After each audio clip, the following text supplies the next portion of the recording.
আইন শৃঙ্খলা বাহিনীর যেসব সদস্য এখনও যোগ দেননি তারা অপকর্মের সঙ্গে জড়িত, তাদের আর যোগ দিতে দেয়া হবে না, তাদের বিরুদ্ধে নেওয়া হবে ব্যবস্থা। এসব কথা জানিয়েছেন স্বরাষ্ট্র উপদেষ্টা অবসরপ্রাপ্ত lieutenant general Jahangir Alam Chowdhury.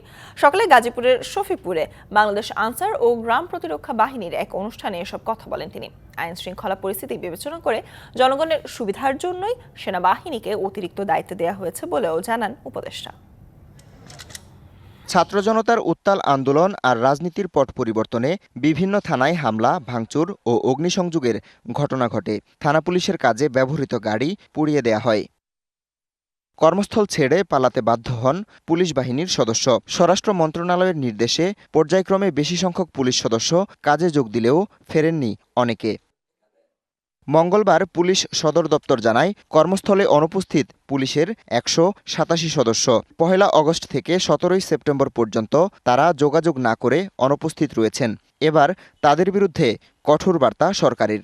Shea butter ও ভিটামিন ই সমৃদ্ধ lily glam beauty soap. Lily, always beautiful.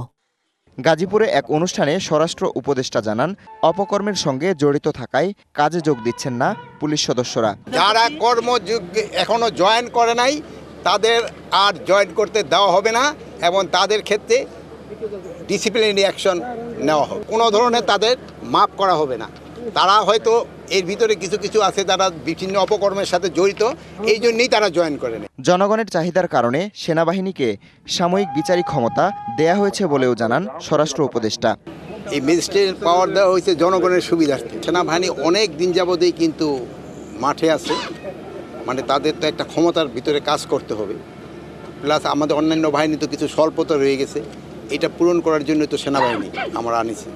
যেমন এই যে ম্যাজিস্ট্রেট পাওয়ারটা, এইটার সুবিধাটা ভোগ করবে বাংলার জনগণ। আর সচিবালয়ে জনপ্রশাসন মন্ত্রণালয়ের সিনিয়র সচিব বলেন, সেনাবাহিনীর সাথে প্রশাসনের নির্বাহী ম্যাজিস্ট্রেটদের কাজ সাংঘর্ষিক হবে না।